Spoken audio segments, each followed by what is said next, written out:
fellow Falcoholics. What is up? Welcome to episode 205 of the Falcoholic Live. I am your host, Kevin Knight at Falcoholic Kevin, joined by my co-host. He is Adnan Ikic at Say Which Way on the Twitters. Adnan, how we doing tonight?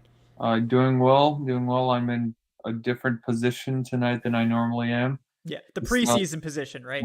yeah, just prepping for Friday because this position lets me see directly to my TV, and we're gonna need that for the play-by-play on Friday.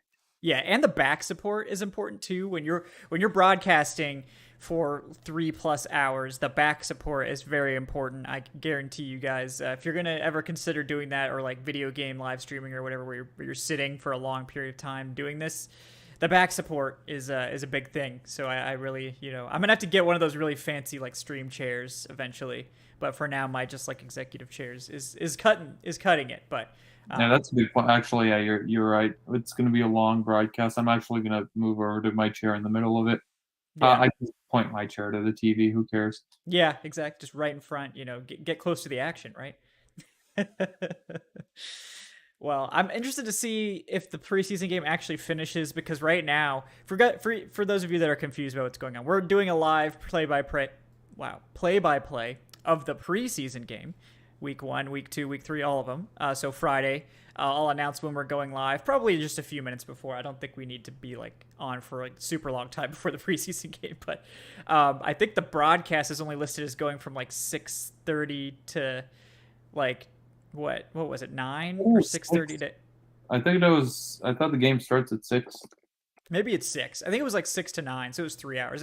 There was Yeah. something where it was listed like 6:30 to 9. I was like, oh, 2.5 hours. I don't know if that's enough time, but You're gonna make the people miss the first quarter, Kevin. That's the most yeah. important one in preseason. Well, definitely check your local listings and check back to the Falcoholic, you know, YouTube channel because we'll be on probably like 10 minutes before the game goes live. And this is 6 Eastern time, by the way. Okay, 6, yeah, Eastern. Yeah, we operate in Eastern since both of us live on the East Coast and the team is in the East Coast. So it's The all Eastern superior times. time zone. Yeah. The East Coast, Beast Coast, So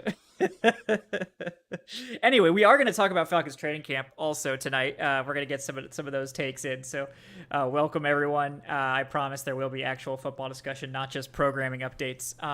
Before we get to it, want to thank Joe Patrick, who tipped $25 over the course of the last week. So I wanted to give him a big shout out. Joe, thank you for your contribution to the training camp fund. He says, great to meet you. Hope to see you back sometime during the season. Excellent coverage from you and the entire Falcoholic team. Joe, you're welcome. We really appreciate that, guys. I did run the numbers on training camp, and thanks to you guys' contributions so far, we're very close to getting everything covered. So that's great news. I'll keep the bar up there because honestly, that last like $100 or whatever is probably gonna pretty much even it out. So you're welcome to continue contributing. I know I said we would have a show last week, but I was just too tired. So if you'd like to continue contributing, you're welcome to do so. You can do so here. You can use the Streamlabs link if you want to ask a question. It's streamlabs.com/thefalcoholic/tip. It's also in the show description. You can also do it directly on my Twitter. I have that linked with like my Venmo and stuff. Or you can support the show on Patreon if you want to sign up for that. Get involved with the Patron Fantasy Leagues, which officially opened up today. So we're filling those quick. So patrons, if you haven't joined one of those yet, make sure you check the Discord or the Patreon page to get into those leagues. We're going to try to get those filled up and schedule the draft in the next week or two. So definitely get on that. There's still time to sign up, obviously, if you want to join Patreon and be in those leagues. You can do that. Just do it like soon, like in the next week, to make sure we can get a spot for you. But yeah, we really appreciate everyone's support. Thanks, guys, so much for giving us an excellent training camp week. It was a lot of fun. I know Adnan was there for a few days with me. Adnan was there also a couple days after I left, or maybe one day. I don't remember exactly how many days, but I know Adnan got some takes from later in camp, and I had the first couple days covered. So overall, I think we got a pretty good feel for how training camp is going and how the roster is looking going into preseason week 1. I did my like latest roster projection, which is actually based on like real things we've seen for a change, which is obviously that's a big thing. Not as many changes as I think maybe you would expect because I do a good job not to toot my own horn, but like I think I predict things pretty well. But there were certainly some notable ones, and I figured that's where we'd sort of start on with the depth chart changes. And obviously the big one is on the offensive line, right, where we've already seen Elijah Wilkinson basically take over the starting left guard job. Yeah. So what do you think about that? We did talk about it on some of the earlier shows, but now that it's more or less official, what do you think about Elijah Wilkinson? Obviously, we haven't seen him in a preseason game yet, but are you feeling better about it now that he's actually in there instead of Mayfield? A little bit, yeah, just because we saw what Jalen Mayfield had in last season, and it wasn't very good. And what we saw what he did in training camp. Excuse me. That was very rough. I think that was one of your most viewed videos. One of Yeah. him just getting blown by. Oh, poor guy. Yeah, no, Jalen Mayfield, like, God love him. He was really given a bad deal last year, and Arthur Smith confirmed it that he was not supposed to be the starting left guard to start the season. It was supposed to be Josh Andrews. Josh Andrews broke his arm before the season started. Arthur Smith straight up confirmed that in the press conference on Saturday. But Mayfield, he wasn't really given guard reps in training camp. He was just thrown out there to the Wolves against Fletcher Cox in week 1. Looked like a disaster to start the season. Other than that Giants game, that was weird that he was like so good in that game. But the issue is he didn't really improve that much throughout the season. And you give him the opportunity to have an offseason under his belt and to come back and to compete for that starting job. And, he was given his shot.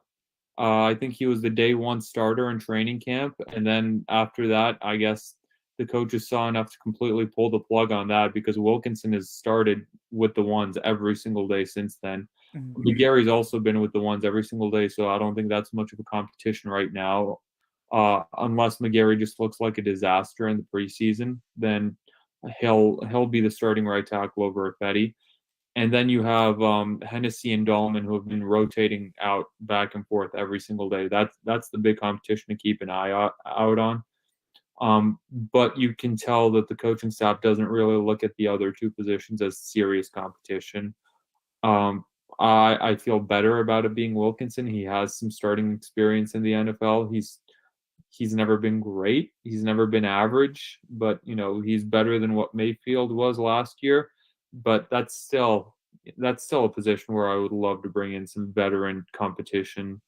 I'd feel a lot better if Wilkinson beat out a veteran instead of beating out Mayfield, because if you beat out Mayfield, I don't think that really tells you as much.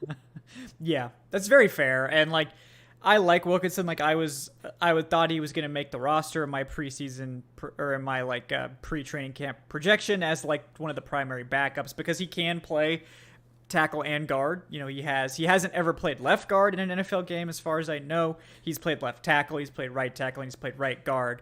So unlike Mayfield, this is not a guy who's switching sides of the line and positions. It's more like he's just switching to left guard that he hasn't played much of, but he has played left tackle quite a bit. So it's not like it's an alien proposition to him. It's going to be a little bit of an adjustment, but I do think his floor is probably a lot higher than Mayfield's. I don't know if he has a high ceiling at guard, but if he could just be an average left guard, that would be a massive improvement from last year, which I think is just kind of shocking that even that would be. I mean, it could be like a Chris Chester like sort of infusion to the offensive line. Like nobody here is under the impression that Chris Chester was like this great guard for the Falcons, but he was like average at worst, and he was very consistent at that, and he was a good run blocker. Like that was his thing. But that's probably what we're hoping for, basically, from Wilkinson. I would take the last season of James Carpenter, because Carpenter in his last season was not bad. Like, he was solid. Yeah, he was legitimately solid. There was this stigma against Carpenter from his first couple of years. Yeah, I mean, and that was a bad signing overall. Him and Jamal Brown were both, but he was legit. Like he was fine. Yeah, I would take that production at left guard. Like I was fine with letting him go for the cap space, but I wasn't fine with letting him go and replacing him with, you know, with Jalen Mayfield's Right. production. As Right. and at the very least, if you're gonna insert Mayfield, who, in fairness was a day 2 rookie, at least give him the reps that he needs in training camp and in preseason to, really play that position. Like, I get it. You your plan was for Josh Andrews to be the starter, but that's still no excuse for not giving Josh Andrews as direct backup any snaps, at left guard in training camp, because there was always a chance that Andrews would get hurt. There's a chance that anyone could get hurt, and I don't know. I think the coaching staff just completely misplayed their hand with Mayfield. Now, that's not to give Mayfield an excuse for the entire season of struggles, but it definitely put him on the wrong foot right away.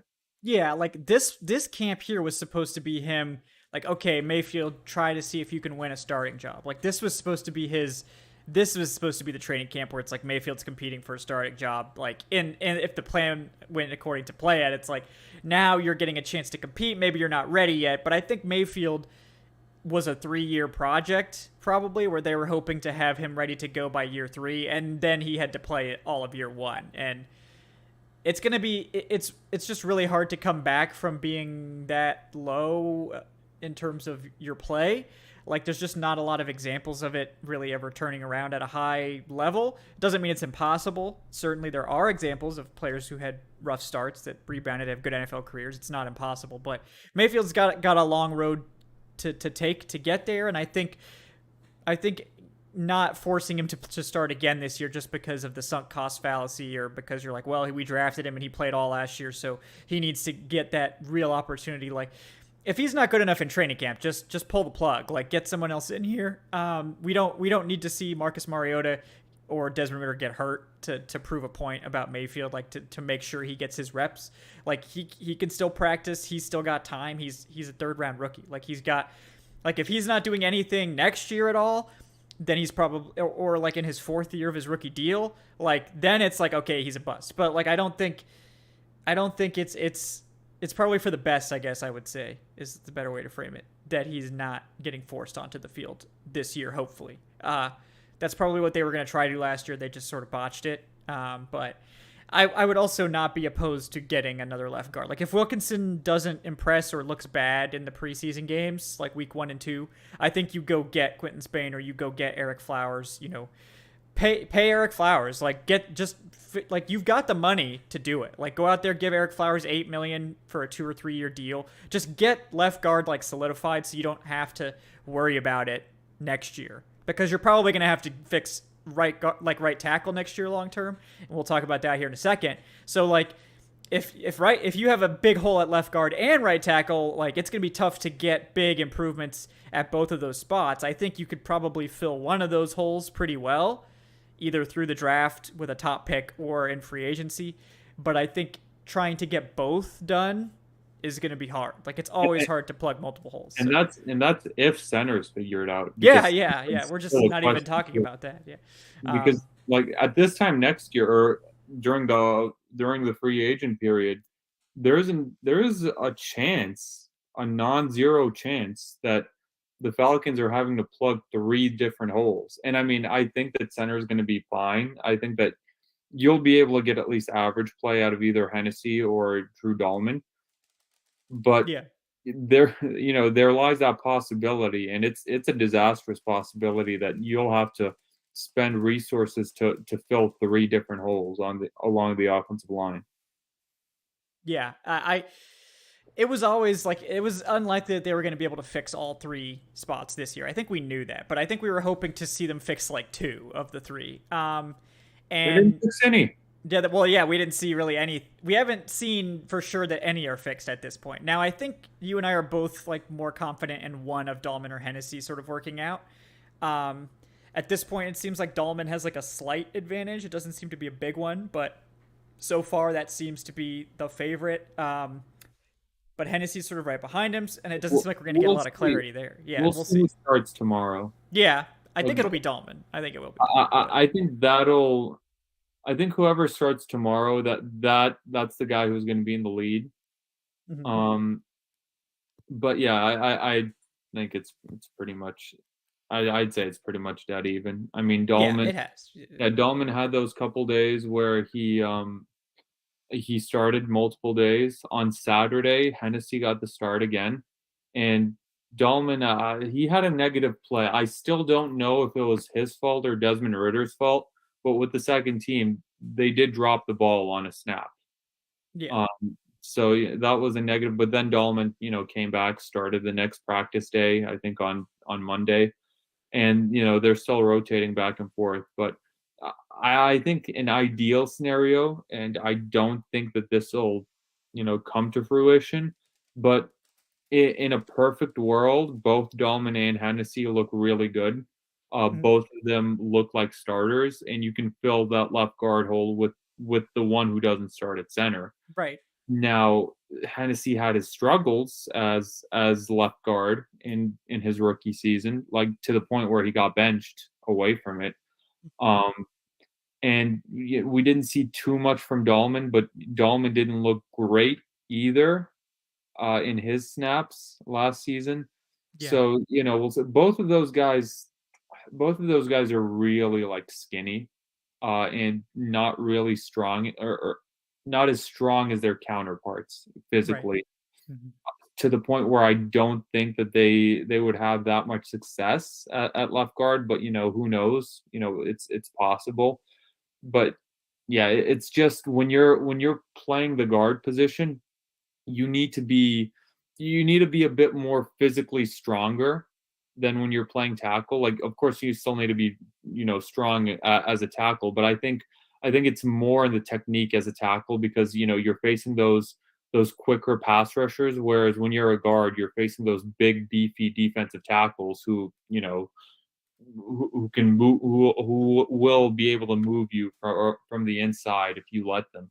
So I mean, we'll see, but we don't even know if we have center figured out as of right now. Yeah, exactly. Like we don't know. I think between one of those two will be okay. So that's sort of where I'm at there. The bigger question mark is obviously left guard, and we've talked about that. Right tackle, we haven't seen any rotation there yet. I think what could be happening, rather than them just giving the position to McGarry and it's not a competition or whatever, like some people are thinking, I do think McGarry's in the lead, but I think what they want to do is get center solidified first. And then they'll switch up right tackle. And then we'll see maybe some rotation at right tackle, maybe in the second preseason game, or maybe even in this preseason game, we'll see some more some Ifedi getting to play with the ones. I think it's smart to not switch around like three positions at the same time. Get one spot figured out, then move on. Because like McGarry and Ifedi, unlike Wilkinson, who's playing left guard for the first time, and Dahlman and Hennessy, who are both 1 to 2 year starters, like guys that don't have a lot of experience in the NFL yet. Both Jermaine Ifedi and Caleb McGarry have a ton of starting experience at right tackle. They don't necessarily need the reps to get ready to play right tackle. So I think you can wait a little bit longer on that one and work them in later. So that's sort of what I'm thinking. I'm not saying that like Ifedi's 100% going to beat McGarry at this point or anything like that, but I think we're going to see that competition play out a little bit later. Yeah, Jason Gaines. For now, Aaron Freeman's safe on McGarry Island. Yes, for now. We'll see.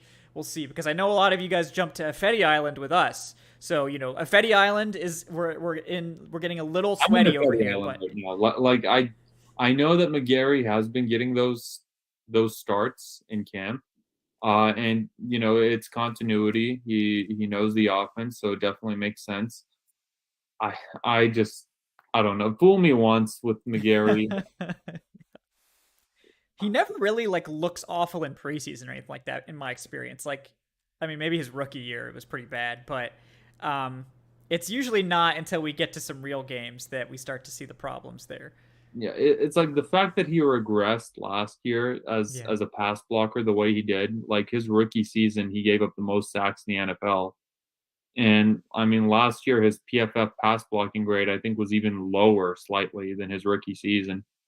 Yeah. It just I think that's the point where I just throw my hands up with McGarry, and Yeah. it's like, all right, I'm down to see what we have in Effetti, who has surrendered less sacks and way more snaps played in his career. I mean, way more snaps played.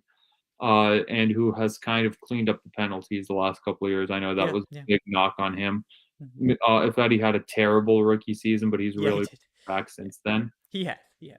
And I would we've talked about pass blocking versus run blocking in the past on the show. I would much rather have a good pass blocker versus a good run blocker at right tackle. We can't have both. We're not going to have both. Probably Um, not. Yep. yeah, I mean, I doubt it. I would like to have both. I'd like for McGarry to Ideally. prove me wrong, Yeah. and to become this Pro Bowl level pass and run blocker. But I just don't think he will. Like, he didn't prove me wrong last year, and I don't think he will again this year. Yeah. Yeah. So you and I are both skeptical. And like the team clearly isn't committed to McGarry long term. They didn't pick up his option. So I mean, I'm sure they'd be happy if he balls out, and like either they re-sign him or he walks for a big comp pick potentially. That we Which can waste. you're right, that we can waste because we're probably gonna be signing a bunch of free agents anyway, so it doesn't really matter. But that I'm one is interesting to monitor for sure. I'm still not over that fourth round pick. Like, I'm still not over They it. had to get. I don't think they were planning to sign Mariota. Like, I don't think they. My honest opinion is they were not planning to have to sign Marcus Mariota. And as soon as they traded Matt Ryan, they knew like, okay, we're just gonna have to throw our comp picks away. Like we it's over now. And that the Mariota signing threw a wrench into everything. That ruined the comp picks. But Just another fallout from the Deshaun Watson saga. yep, just even more fallout there. The only other offensive lineman I'll touch on is Rick Leonard, who I think is the favorite to be swing tackle. So we'll see how much he plays in the preseason. I suspect he'll play a lot. I was surprised a little bit to see him maybe more as the swing tackle as opposed to Effetti. But it seems like Effetti and McGarry are playing right tackle, whereas Rick Leonard is the swing guy. So he's going to be the first man up at left tackle. Effetti will be the first man up at right tackle. And then you have Drew Dahlman as your interior backup. And it's also nice that Effetti can play guard too. So your three like backup offensive linemen on game day would be Effetti, Leonard, and Dahlman, and that would cover all your bases pretty well. So I think even though Leonard like is going to play left tackle, Effetti's going to play right tackle, I think that works out pretty well. I think Leonard has looked pretty encouraging in camp. I mean, again, you're not going to really see too much till preseason, but as a swing tackle, I mean, he's huge. He's like 6'8" or something. He certainly fits the bill of what they like in terms of size. So interesting player. I'm interested to see how he plays in the preseason, but right now he seems to be more the favorite at swing tackle, whereas Effetti is maybe the right tackle backup. So maybe they're going to have more of a left-right tackle backup directly as opposed to having one guy sort of switch around. But we'll see how that goes.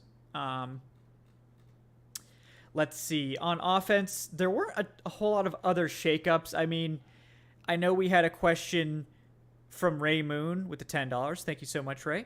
He says, what chances do you guys think, what are the chances you think that Felipe Franks looks better than Desmond Ridder in preseason? I say it's likely. Look, Ray, okay, we need to tamp down the Felipe Franks breaks just a little bit here. He'll look better as a tight end. Exactly. I think he's going to look legitimately good as a tight end. As a quarterback, I would temper those expectations. I think he might get a chance to play like a whole quarter on Friday, which will be fun to watch. I hope. But like I do think, and I wrote it in my prediction for our preseason predictions posts roundtable that's going to be going up tomorrow or Friday, that I think Ridder will give us an encouraging performance. I don't know that he's going to be like it's going to be a great day for him or whatever, but Ridder's going to play a lot. I think he might play like 2 to 3 quarters worth, and there's not really any reason to not play him because he's not the starter. So really they should give him as many reps as he can handle.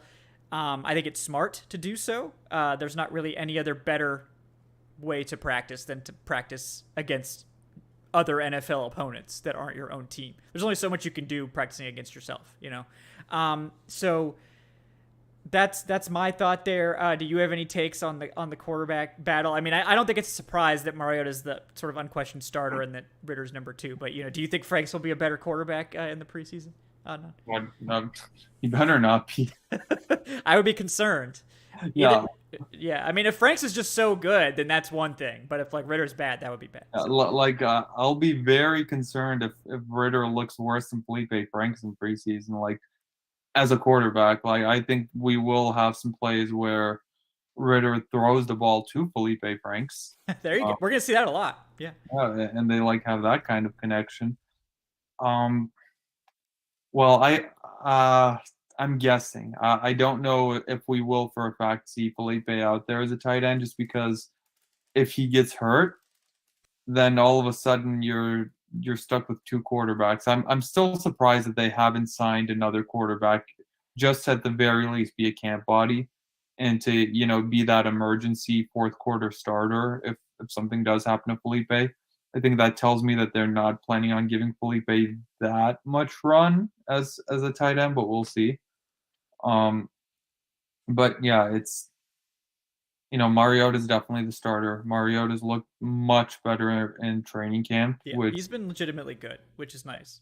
Yeah, it's been nice, and I mean, I think it was to be expected given the fact that he is that veteran. He has played in Arthur Smith's system before. I mean, don't forget, Marcus Mariota is a former number 2 overall pick, a former Heisman winner. So everything that Ritter did in college, like Mariota's done that, and he's done it better. And he's done it against tougher competition. But yeah, I think that the plan is definitely for Ritter to get an opportunity at some point this season. I think that's what the coaching staff wants, unless this team is really making a run for the playoffs, and Mariota's a big part of that. Like, if this team is like 5-5 and Mariota's playing well, you're not taking the ball away from him. Like, it's not fair to him. Yeah. But if this team is like 2-6, 2-7, 3-7, I think that they'll hand the reins to Desmond Ritter just to see what he has. Like, maybe Ritter won't even be better than Mariota this year, but you have to at least see how he responds to legitimate, like, regular season action, because you have to know what you have going into next year. There's an opportunity that this team could compete for a top 5 pick. So you have to know if Ritter is going to be the future, or if you need to spend more draft capital on a quarterback next season, or maybe even try to scour the trade market for one if Ritter isn't the guy. But I think it would be I think it would be a failure if this team ends up winning 4 or 5 games total and we don't see Ritter at all this season. Yeah, we'll see Ritter if they're looking like that sort of finish is likely. I'm confident of that. But I will reiterate, if this team is fighting for the playoffs, I don't think it will be. But if Mariota is really leading them in the playoff picture, then then you throw out everything, because that's just like, you don't mess with what's working. You don't mess with what's working. So totally agree there. Tight end, there wasn't like a lot, but I think it's worth mentioning Michael Pruitt, who apparently was already working with like the 1-2 starter group like as soon as he got signed. And I do wonder who that signing was designed to push, because I don't think it's Ferkser. I don't think it's Kyle Pitts, obviously. And I'm not sure that it's Felipe Franks, because Felipe Franks has been way better than expected.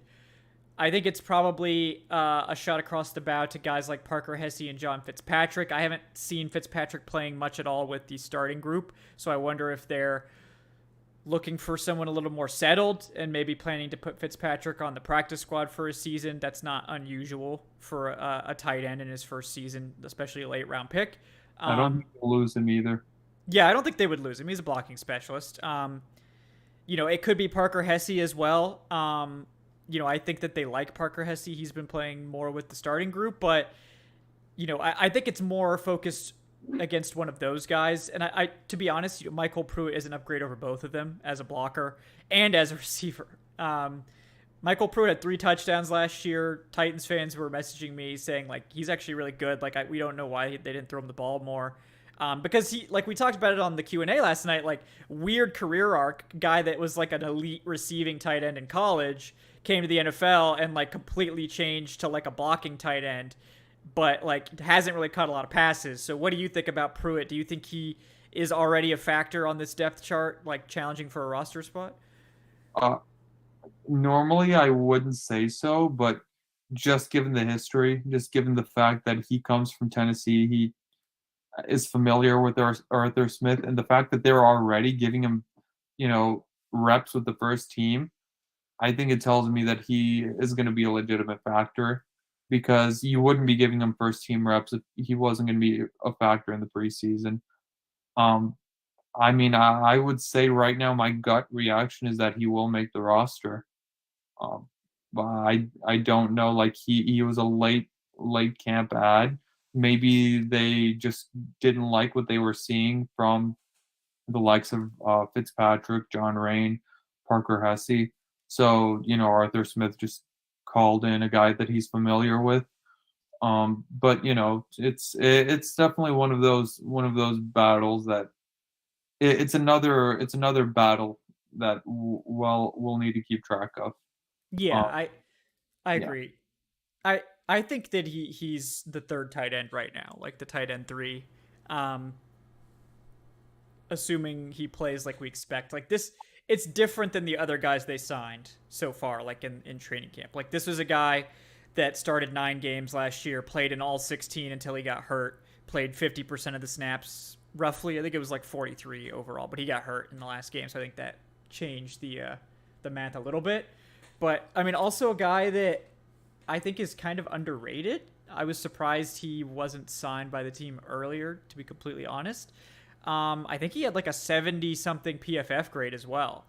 Um, and like that's a good start. Yeah, 71.5 grade. And like you might say like, oh well, he only had 14 catches, so what is that grade really based on? But like he played a lot of snaps last year. Like I think he played like 400 something snaps. So that a lot of that's blocking too.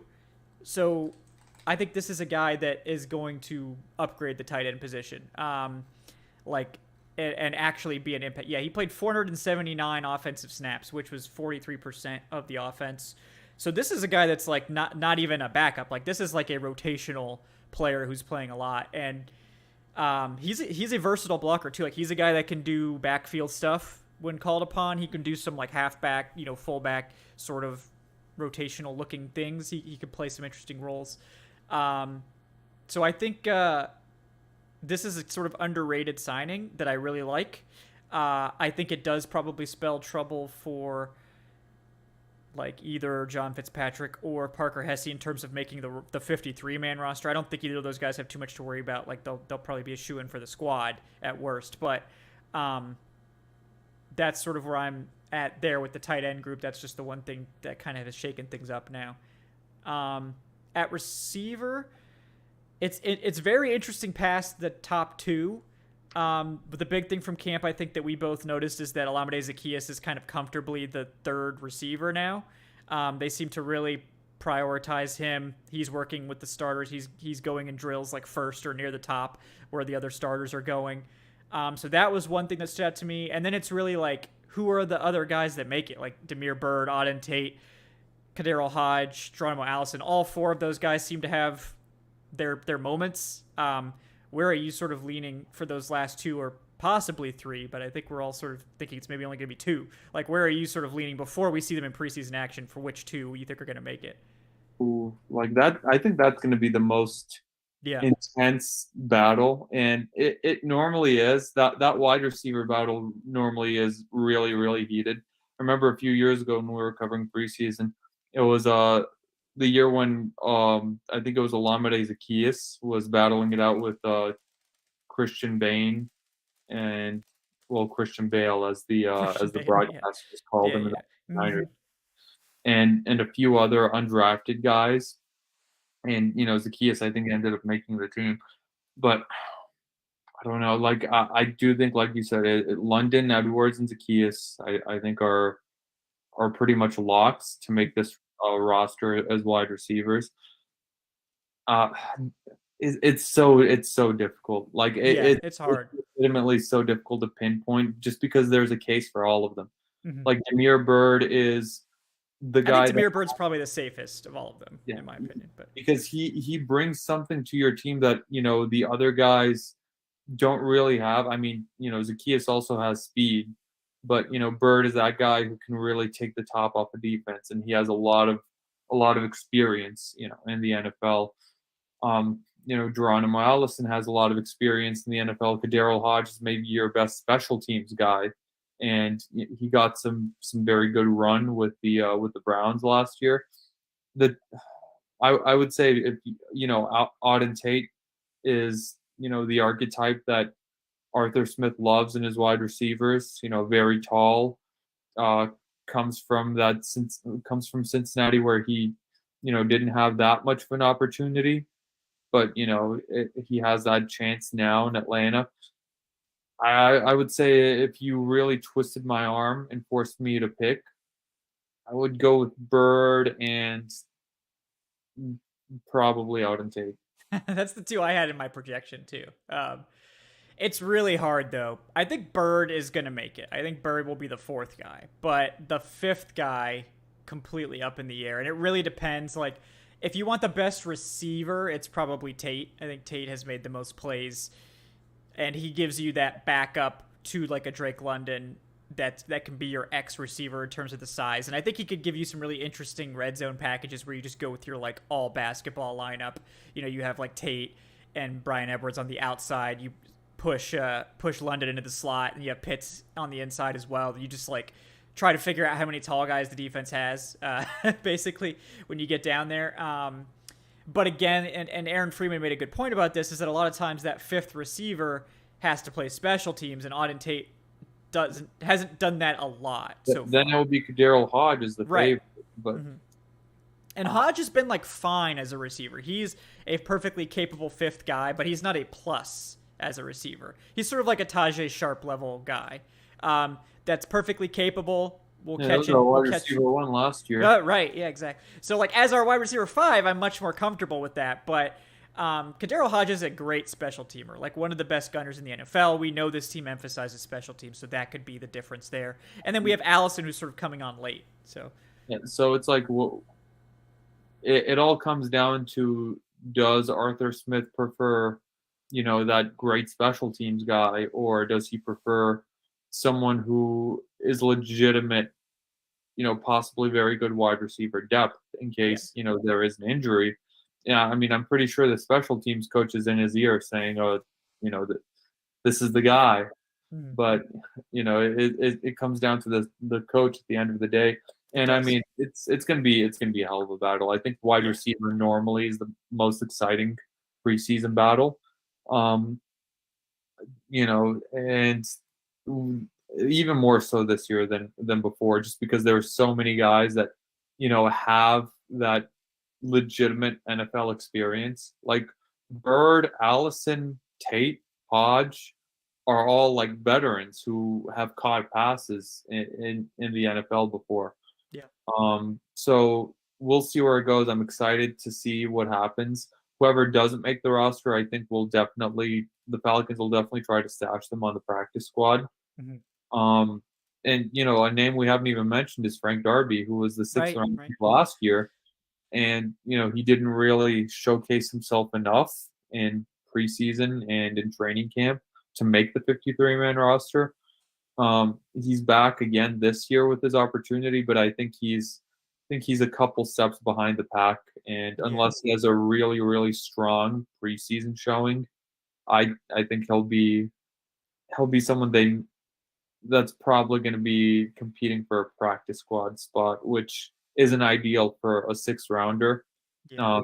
And Fitzpatrick was also a sixth rounder this year, so it's not ideal for back-to-back sixth round picks to not make the 53-man roster. But that's happens. The competition. Yeah, it happens. I think we had a run where the Falcons draft picks made it pretty much every year for like a while. And that commonly one of those late round guys, especially when you have extra picks like the Falcons do. Like they don't necessarily make the roster. They may make the practice squad, but like right now, it's like I didn't even have Frank Darby on my practice squad because there's been so many other of the undrafted and other guys that have impressed more. Now, I did hear that Darby had maybe his best practice, I think, like yesterday or the day before. So that's encouraging, and I'm certainly pulling for him, but he's got to do something big to get ahead now because the goodwill has run out. Like being a 6th-round pick, or I think he was a 6th-round pick, it's not going to buy you more than one season, basically. You're going to have to prove it quickly as a 6th-round pick. Whereas like a 3rd-round pick, like a Jalen Mayfield, they might give you a couple seasons to get it together first. But or a 1st-round pick like McGarry, you'll get you'll be able to 4, yeah. first 3 seasons, and yeah.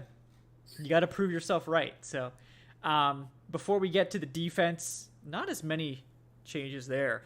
I don't want to forget Corey's tip. Corey with the $5. Thank you so much, Corey. He says, this is dedicated to me having COVID for the 3rd time. Corey, oh no, what are you doing, man? Hope that you feel better, obviously.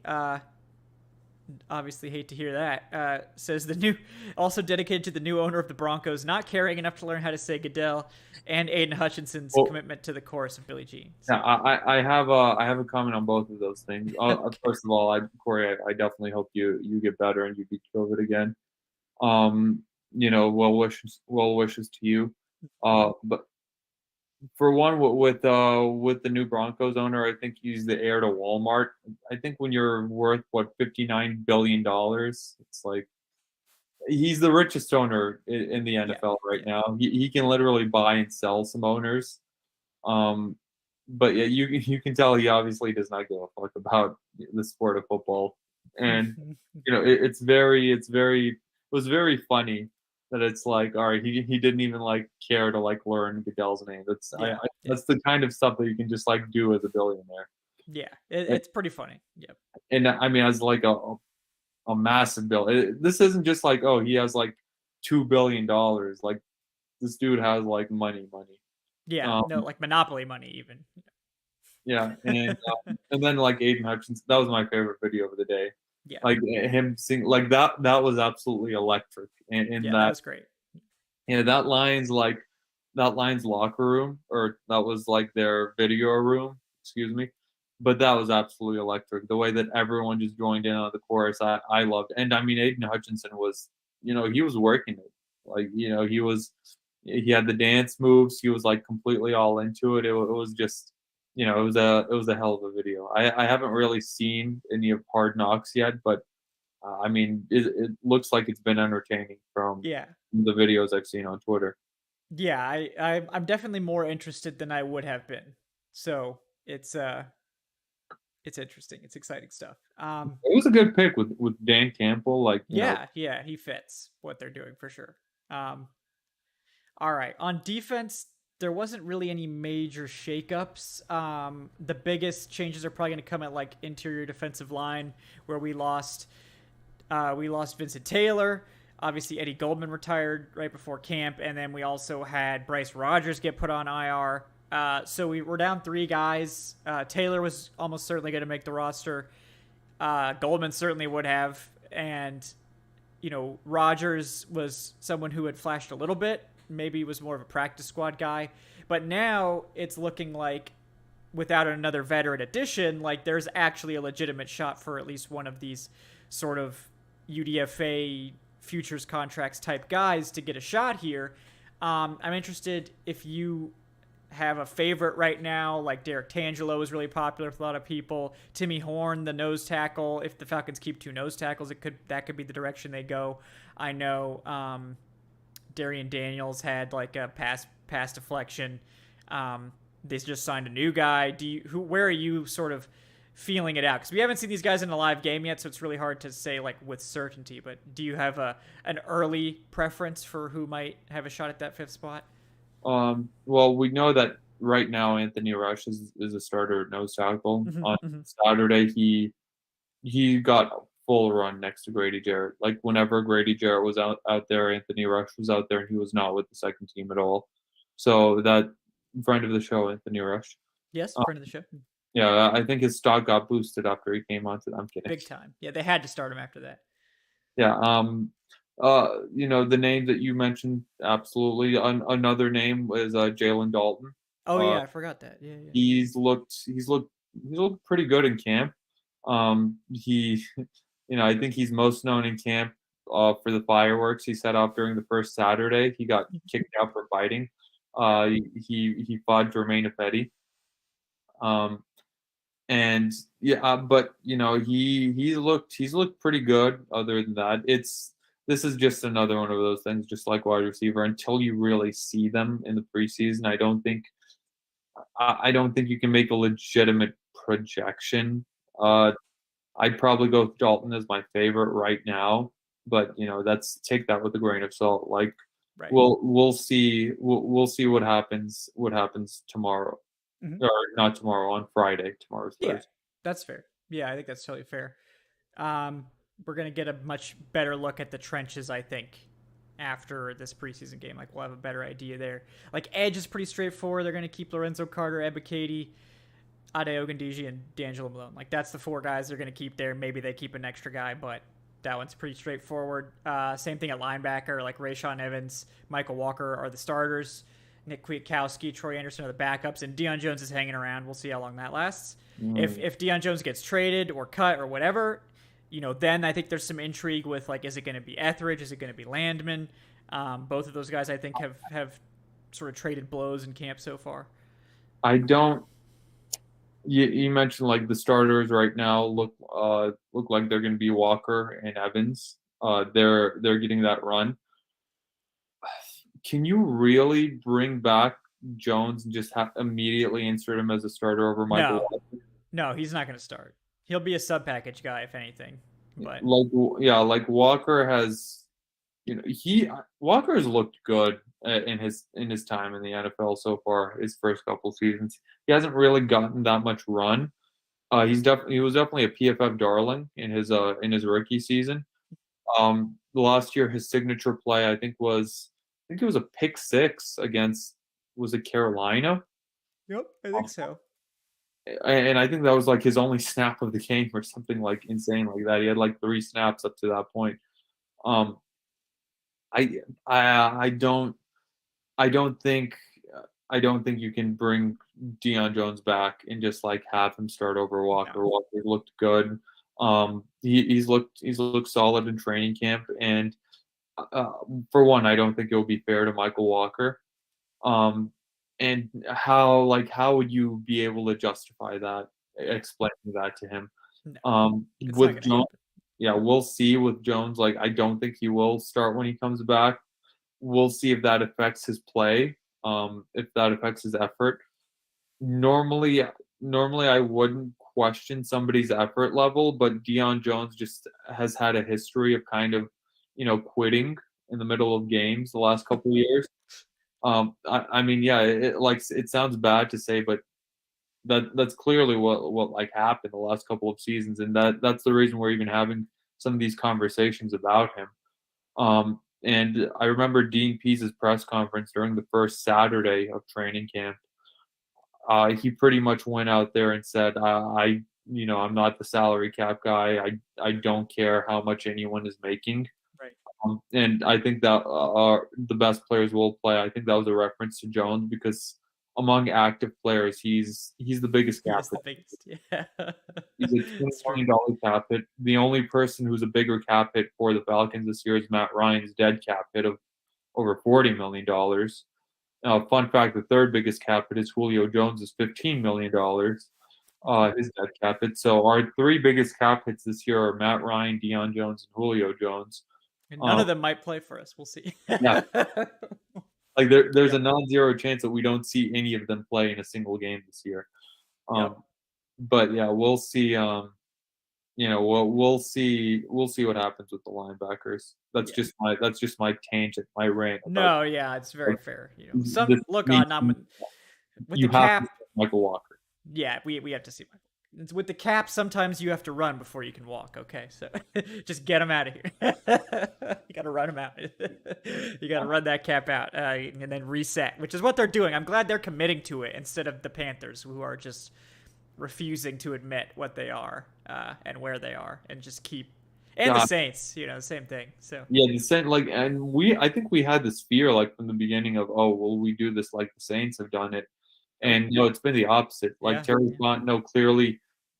Terry Fontenot was not the reason the Saints have kept kicking that can down the road. Like, I Yeah. think we could safely say that right now Oh yeah. Yeah. because I feel like secretly, and I can't really speak to this. This is my speculation. I think secretly Terry Fontenot hated that strategy in New Orleans because as soon as he came to Atlanta, like he, it's all been like very frugal, like 1 year Yeah. non Yeah. Yeah. commitment signings, and it's just been a huge effort to clear the books. I think it's just a full on Mickey Loomis thing over in New Orleans where he's just Seems like, like it. Yeah. yeah, he's just thinking, oh yeah, I can just keep getting away with this. And we saw some negative effects this year in that, they had to let go of Teron Armstead, who was a Pro Bowler, a former All Pro.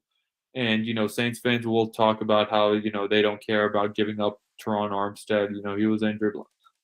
I don't give a shit what you say. Like, you just gave up your All Pro left tackle.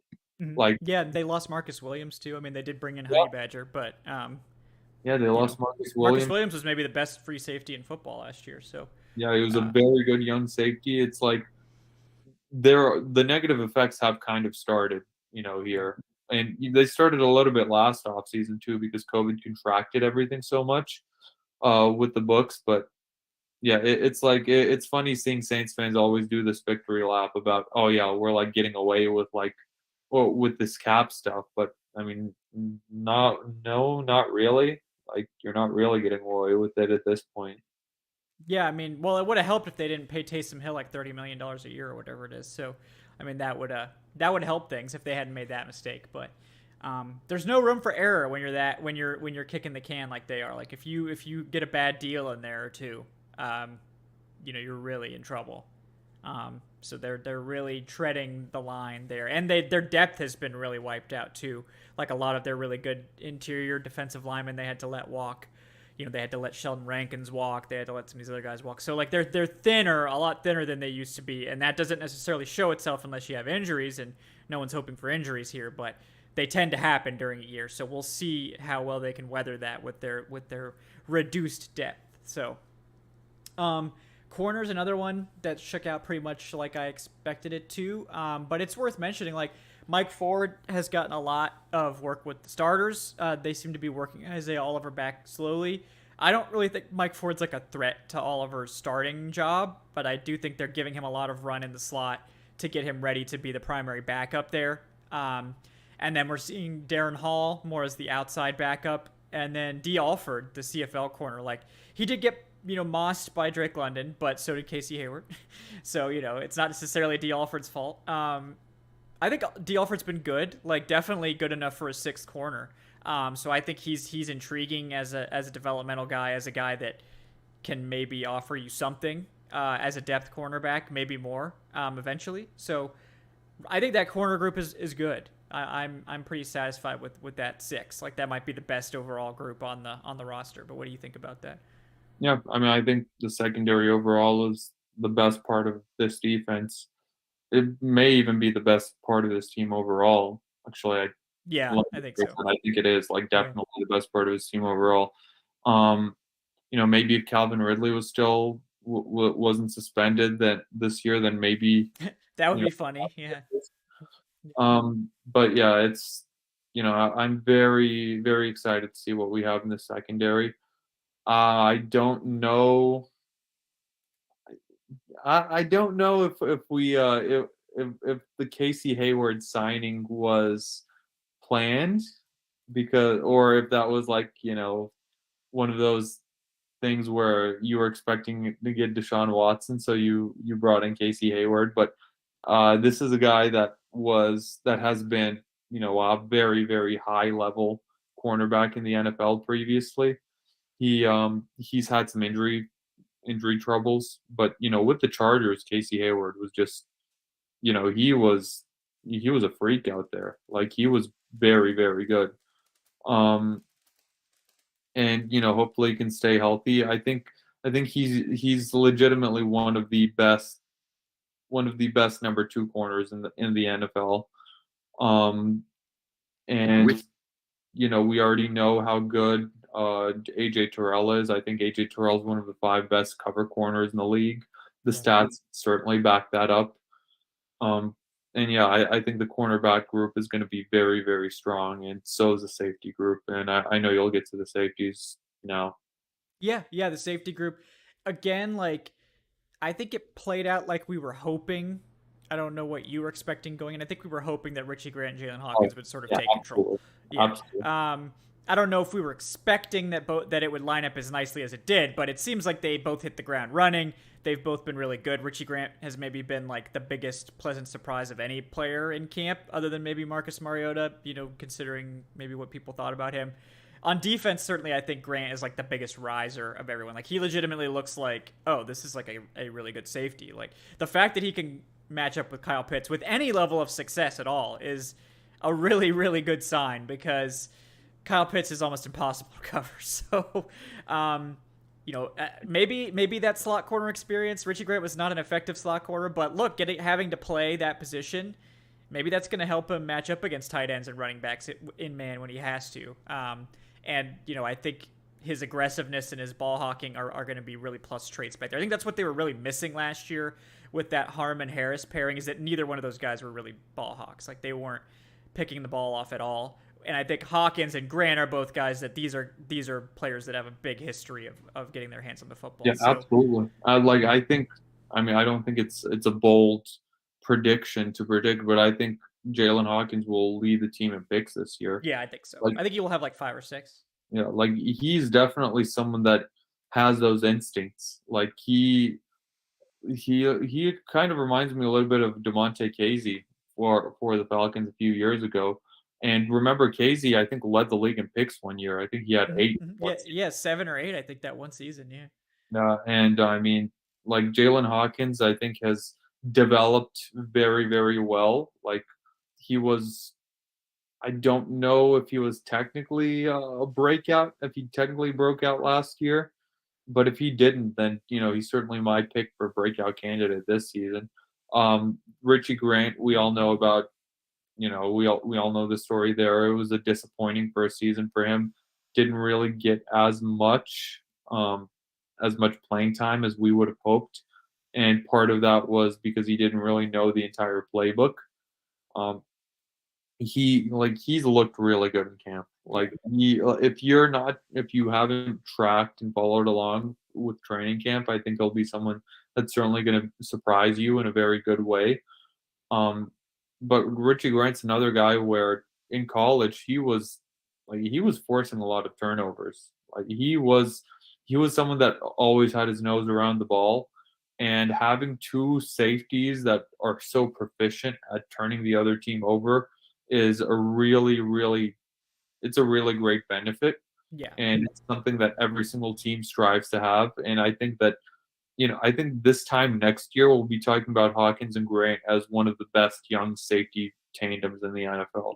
I sure hope so, because that would be huge for the secondary. And I think that style, where they're both a little bit more aggressive, both a little bit more willing to take risks, that style works better if you've got elite cover guys in front of them, which I think the Falcons have. Like they've got AJ Terrell, one of the best cornerbacks in the NFL. They've got Casey Hayward, who was definitely a quality cornerback 1 last year. Now only needs to be a cornerback 2 in Atlanta, and I think you could say he might be one of the best cornerback 2s in the NFL, clearly, considering how well he handled himself as the top guy for almost his entire career. And then I think Isaiah Oliver, if he's healthy, he looked super encouraging last year as a slot guy. And we've got, in the depth, I think Darren Hall and Mike Ford are untested, but look, I mean, that's about as well as you can do for your 4th and 5th corners. Like if you're having like just starters on starters back there in your cornerback depth chart, you're either really lucky or you're spending way too much money on the position. So, but at safety, and the backups behind Grant and Hawkins too, like to have Eric Harris and Dean Marlowe, 2 veteran starters, just in the wings if they need them. Like I think that's great to have. Like if Grant or Hawkins ever had to come out for a series, or if they needed to miss a game or 2 for whatever reason, like you can have Harris or Marlowe step in and know that, like, oh, this is not going to cause a huge problem. Like the upside isn't there necessarily, but it's nice to have. I'm completely fine with Harris being, a nice veteran backup. I'm not as fine with him being like your starting safety Yeah, yeah. like he was last year. But as a backup, like I'm sign me up for that. And yeah, he is currently listed as the backup free safety behind Jalen Hawkins. And I like that. I like Arthur Smith's style, and I think we talked about it before.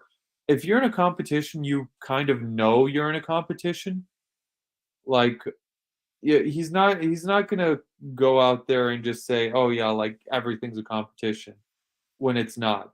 I think that makes his word like mean something, makes it Right. more valuable. And he says, "Yeah, like center is a competition." Like obviously right guard isn't a competition. I think he's sending that Yeah, message that yeah. Hmm. that Richie Grant and Jalen Hawkins are the safeties. Like they're not in a competition with Eric Harris. They're not in competition with Dean Marlowe.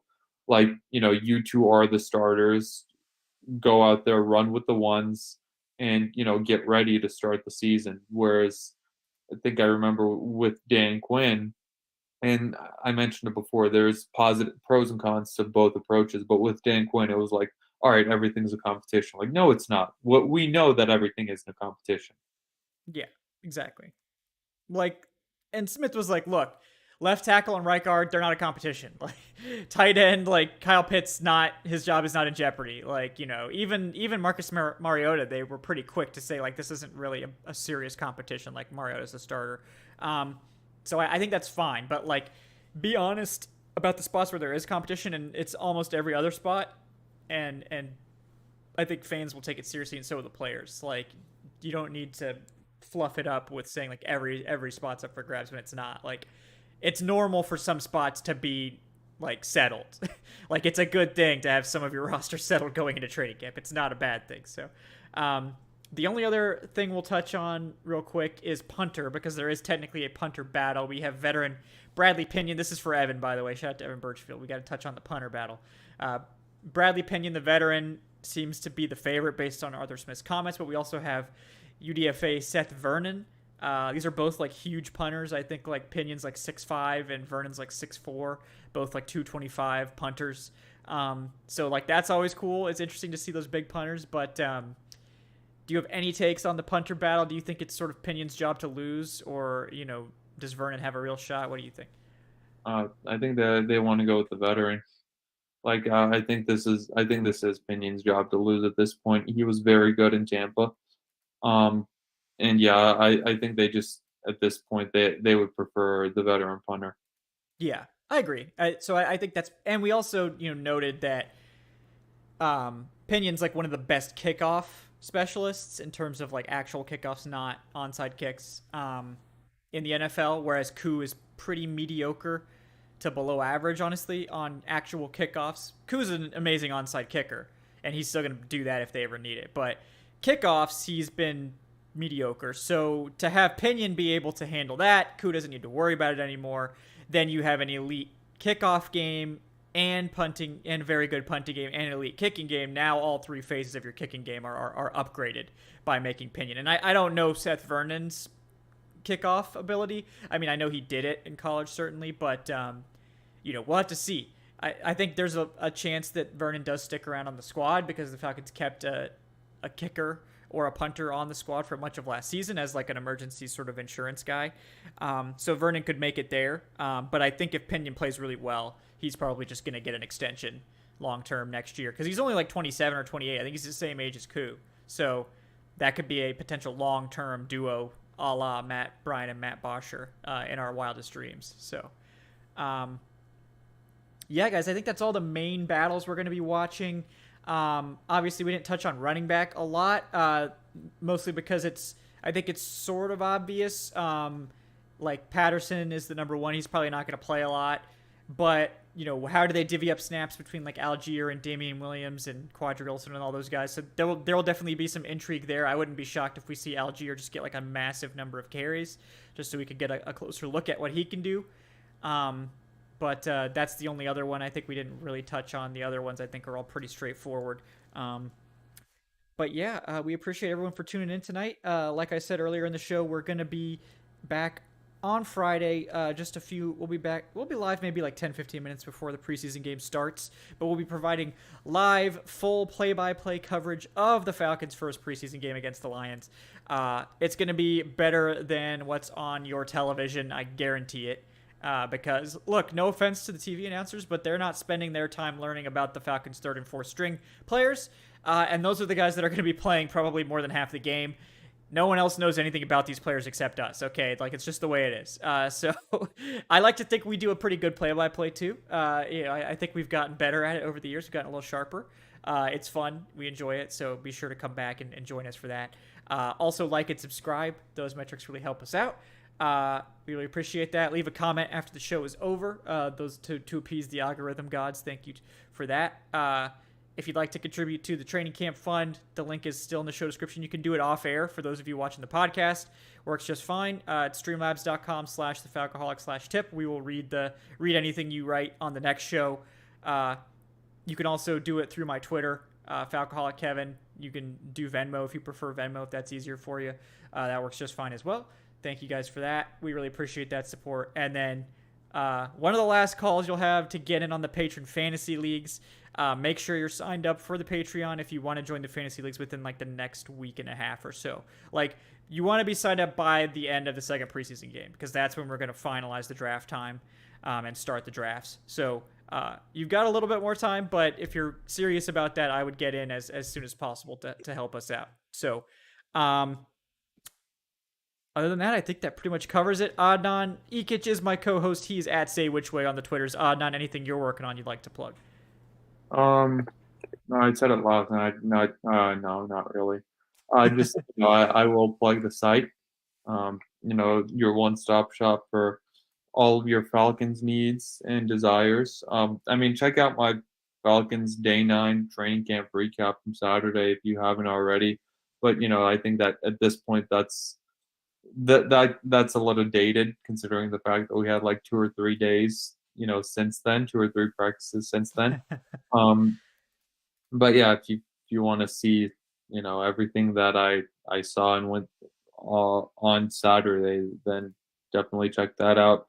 But yeah, check us out on Friday, and moving forward throughout the rest of the preseason and into the regular season, the Falcoholic has literally everything that you could want, as a Falcons fan.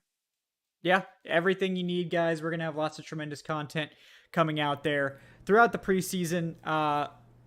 And that's your one-stop shop, as Adnan said. So definitely check that out this week, next week, every week going into the season, during the season. We'll have all the content lined up for you.